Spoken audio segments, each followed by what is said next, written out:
날마다 하나님의 말씀을 가까이 하는 모든 성도분들에게 하나님의 은혜와 사랑이 함께하기를 주님의 이름으로 축원합니다. 오늘 우리에게 주시는 하나님의 말씀은 로마서 2장 12절에서 16절까지의 말씀입니다. 무릇 율법 없이 범죄한 자는 또한 율법 없이 망하고 무릇 율법이 있고 범죄한 자는 율법으로 말미암아 심판을 받으리라. 하나님 앞에서는 율법을 듣는 자가 의인이 아니요 오직 율법을 행하는 자라야 의롭다 하심을 얻으리니 율법 없는 이방인이 본성으로 율법의 일을 행할 때에는 이 사람은 율법이 없어도 자기가 자기에게 율법이 되나니 이런 일들은 그 양심이 증거가 되어 그 생각들이 서로 혹은 고발하며 혹은 변명하여 그 마음에 새긴 율법의 행위를 나타내느니라. 곧 나의 복음에 이른 바와 같이 하나님이 예수 그리스도로 말미암아 사람들의 은밀한 것을 심판하시는 그날이라. 아멘. 이전 시간에 우리는 이방인이든 유대인이든 모든 사람에게 공평하게 임하는 하나님의 심판을 배웠습니다. 당시 유대인들은 자신들은 아브라함의 자손이기 때문에 또한 종교적인 그런 행위들을 형식적으로 반복하고 있었기 때문에 자신들에겐 심판이 임하지 않을 것이다. 자신은 사망하지 않을 것이다. 구원받을 것이다. 라고 생각했지요. 그러나 바울은 그런 유대인들의 편견을 가차없이 깨뜨렸습니다. 모든 사람에게 공평하게 임하는 하나님의 심판을 바울은 이야기했죠. 그러면서 바울은 그러면 하나님은 이방인과 유대인들을 심판하실 때 어떠한 기준으로 심판하시는지를 이야기합니다. 하나님은 우리 사람들을 심판하실 때 어떤 기준으로 심판하실까요? 12절 13절 말씀입니다. 무릇 율법 없이 범죄한 자는 또한 율법 없이 망하고 무릇 율법이 있고 범죄한 자는 율법으로 말미암아 심판을 받으리라. 하나님 앞에서는 율법을 듣는 자가 의인이 아니요 오직 율법을 행하는 자라야 의롭다 하심을 얻으리니. 오늘 본문 말씀을 보면 하나님 앞에 의로운 사람은 어떤 사람입니까? 바로 율법을 행하는 자들입니다. 유대인들에게 율법이 있었습니다. 그런데 그들은 율법을 듣기만 할 뿐 그 율법을 행하지 않았죠. 여기서 말하는 율법이 어디서 나왔습니까? 바로 하나님으로부터 나왔습니다. 하나님이 모세를 통해 이스라엘 백성이 지키고 행해야 할 율법을 주신 것이죠. 즉 율법은 하나님의 뜻을 담은 도구였습니다. 사람이 살아가면서 하나님의 뜻대로 살게 하는 수단, 하나님의 뜻이 무엇인지 우리가 알 수 있게 해주는 방법이었죠. 그리고 그 수많은 율법을 예수님은 하나님 사랑과 이웃 사랑으로 정리해 주셨습니다. 그런데 유대인들은 그 율법을 지키지 않았습니다. 하나님의 뜻을 따라 행하지 않았다는 것이죠.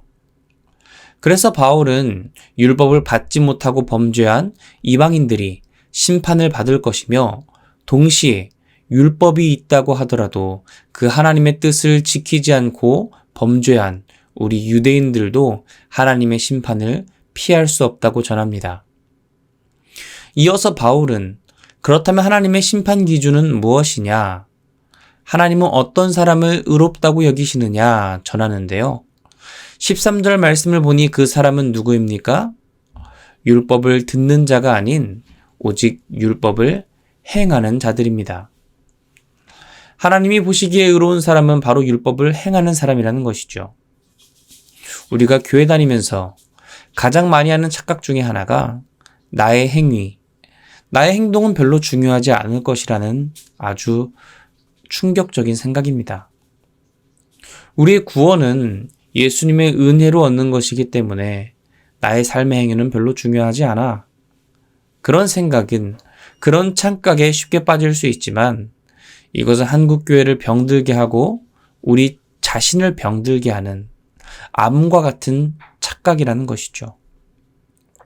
우리의 구원이 예수 그리스도의 은혜로 받을 수 있게 되었지만 그 은혜의 구원은 하나님의 뜻을 행하는 자가 받을 수 있는 은혜입니다. 이전에 나 자신은 죽었다고 고백하고 거듭남으로 말미암아 이전에 살던 나의 삶의 방식, 이전에 행하던 모습과는 전혀 다른 삶의 행동, 전혀 다른 삶의 기준으로 살아내는 그런 사람들에게만이 예수 그리스도의 구원의 은혜가 임한다는 것입니다. 그래서 예수님에게 니고데모가 찾아와 예수님 구원은 어떻게 얻습니까? 라고 질문할 때에 예수님은 사람이 거듭나야 한다고 하셨죠. 예수님을 믿음으로 말미암아 우리의 행동이 이전과는 다른 새로운 행동이 나타나는 삶. 내 삶의 주인이 내가 아닌 하나님이 되셔서 하나님을 사랑하고 이웃을 사랑하는 행동이 나타나는 삶만이 예수 그리스도의 구원의 은혜를 받을 수 있는 삶이라는 것입니다. 그 행위가 하나님의 판단 기준이라는 것이죠. 이어서 14절 15절 말씀입니다. 율법 없는 이방인이 본성으로 율법의 일을 행할 때에는 이 사람은 율법이 없어도 자기가 자기에게 율법이 되나니 이런 이들은 그 양심이 증거가 되어 그 생각들이 서로 혹은 고발하며 혹은 변명하여 그 마음에 새긴 율법의 행위를 나타내느니라. 하나님의 심판 기준이 우리의 행동인데 율법이 없던 이방인들은 이렇게 핑계댈 수 있을 것입니다. 아니, 우리는 하나님의 율법을 받지도 못했는데 그러면 우리가 어떤 행동을 해야 하나님의 뜻인지 모르지 않습니까? 그러면 우리는 무죄 아닙니까? 우린 하나님의 뜻을 몰랐는데 하나님의 심판은 불공평한 겁니다. 라고 말할 수 있겠죠. 핑계댈 수 있겠죠. 그래서 바울은 전하는 겁니다.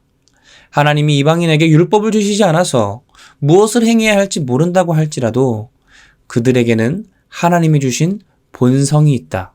즉, 양심이 있다는 것이죠.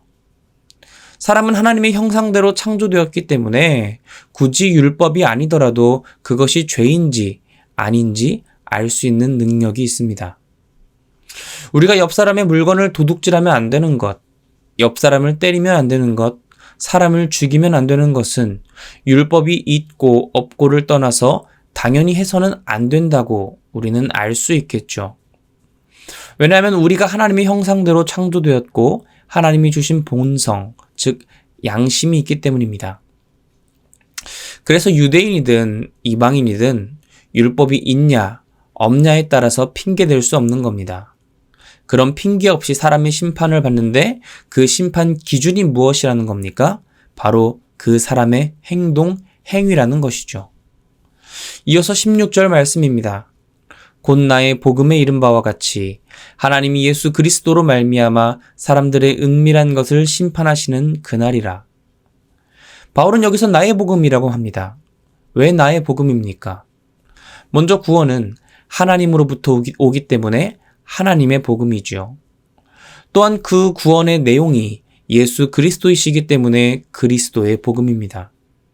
더 나아가 그 복음을 전하는 전달자가 바로 나 자신 바울이기 때문에 바울은 나 바울의 복음이라고 전하는 것입니다. 그 바울이 전하는 복음의 핵심 내용이 무엇입니까? 모든 사람이 죄인이기 때문에 하나님의 심판을 받아 죽어야 마땅하지만 오직 예수 그리스도를 믿음으로 말미암아 의롭게 여김을 받는다는 이 신칭이 예수 그리스도를 믿음으로 말미암아 의롭게 되는 것이 바로 바울이 전하는 복음이지요. 그런데 여기서 우리가 구원을 받기 위해 반드시 따라와야 하는 게 있습니다. 무엇입니까? 바로 심판입니다.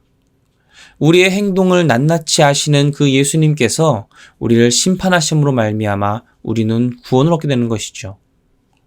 많은 사람들이 심판을 두려워합니다. 심판을 통해 자신의 은밀한 행동들이 예수님을 통해 드러나고 그것으로 인해 벌을 받을 것이라는 생각 때문이죠. 우리가 학창시절에 공부하던 시절을 돌이켜보면 언제 가장 겁이 납니까? 바로 성적표가 나올 때. 이때가 바로 학생들에겐 심판의 날 아니겠습니까? 그런데 이 심판의 날을 기다리는 학생들이 있습니다. 누구겠습니까? 열심히 공부하고 준비해서 시험 잘 본 아이들, 100점 받은 아이들은 이 성적표 받을 날, 즉 학생들의 심판의 날만 기다리는 겁니다. 그런데 학교의 심판이 아닌 하나님의 심판이 우리 사람들에겐 기다리고 있습니다. 그러니 우리 사람들은 당연히 두려워하는 게 맞죠. 얼마나 어려운 시험이겠습니까? 하나님 내시는 시험인데요. 그런데 그 시험에 대한 심판을 하시는 분이 누구십니까? 바로 우리의 구주 예수님이십니다. 그러니 우리는 심판을 두려워하는 게 아니라 당당히 심판을 기다리고 기쁨으로 맞이할 수 있는 겁니다. 왜요? 예수님을 통해 그 심판의 기준 되시는, 그 심판의 집행자 되시는 예수님을 통해 우리가 의롭게 여김을 받았기 때문입니다. 예수님이 어떤 분이신가요? 학교 시험으로 비유해 보자면 우리와 답안지를 바꿔주신 분이십니다. 우리의 점수는 하나님 보시기에 너무 낮아요. 당연히 매맞고 벌받아야, 사망해야 마땅한 점수입니다. 그래서 예수님은 자신을 믿는 사람이라면 누구든지 그 시험지를 제출할 때에 나의 이름이 아닌 예수님의 이름을 적을 수 있게 해주셨습니다. 그리고 완전한 하나님 앞에 100점짜리 시험지를 가지신 그 예수님의 시험지에는 누구의 이름을 적어주십니까? 바로 나의 이름을 적어주십니다. 우리 고난주간 예수님의 고난을 묵상했습니다. 예수님 그 모진 고난을 왜 당하셨습니까? 나의 시험지에 예수님의 이름을 적어주셔서 우리가 받아야 할 심판을 대신 받으신 것이죠.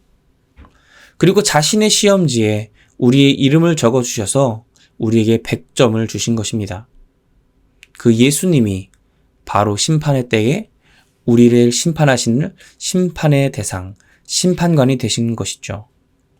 그래서 우리는 심판을 더 이상 두려워하는 것이 아닌 그 심판을 기다리는 사람들입니다. 심판을 통해 우리가 받은 100점, 그 100점으로 말미암아 우리가 의롭게 되고 영원한 생명을 얻기 때문에, 예수님과 같이 의롭게 여김받게 됐기 때문이죠. 사랑하는 화평의 성도 여러분, 이것이 은혜입니다. 이것이 자비하시고 선하신 하나님을 기쁨으로 찬양할 이유가 되는 것이죠. 이제 더 이상 우리는 심판을 두려워하는 자들이 아닌 심판을 기다리는 사람들, 심판을 기뻐하는 사람들, 심판을 통해 예수님과 같이 의롭게 변화될 날을 기다리는 사람들입니다. 마라나타 주 예수여 속히 오시옵소서라고 담대하게 찬양하고 고백할 수 있는 사람들이 바로 우리 그리스도인들, 참된 자유를 얻은, 기쁨 얻은 자들이라는 것이죠. 이 새벽 우리 대신 심판받으시고 우리를 의롭게 하신 예수 그리스도의 은혜를 기억하며 날마다 하나님께만 감사와 찬양과 영광 올리며 살아가는 저와 여러분이 되기를 주님의 이름으로 축원합니다. 제가 기도하고 마치겠습니다. 살아계신 하나님 아버지, 하나님 날 위해 죽어주신 주님의 은혜가 나에게 기쁨이 됩니다. 나 대신 심판받으시고 예수 그리스도의 상급을 우리에게 주셔서 우리는 그 심판을 소망으로 기다리고 기대합니다. 그리고 그 주신 예수님의 구원을 우리 삶의 행동으로, 하나님의 뜻을 우리 삶에 살아내므로 말미암아 이전에 나의 삶의 모습은 벗어버리고 이전에 나는 죽고 예수 그리스도로 다시 살아가는 하나님의 뜻대로 하나님을 사랑하고 이웃을 전심을 다해 사랑함으로 말미암아 예수 그리스도가 주시는 구원을 맛보는 우리들의 삶이 될 수 있도록 주님 붙들고 인도하여 주시옵소서. 이제 더 이상 심판을 두려워하지 않고 기대하며 마라나타 주 예수여 속히 오시옵소서 담대하게 고백하며 나아가는 부활의 증인들, 예수 그리스도의 복음을 전하는, 나의 복음이라고 담대하게 말할 수 있는 귀한 하나님의 복음 전하는 발걸음 되는 우리 성도들 될 수 있도록 부활의 기쁨으로 날마다 소망을 가지고 소망을 품으며 기쁨 가운데 살아가는 우리들이 될 수 있도록 주님 붙들고 인도하여 주시옵소서. 날마다 주께 가까이 나아가기 원합니다. 감사드리며 이 모든 것 살아계신 예수 그리스도의 이름으로 기도드립니다. 아멘.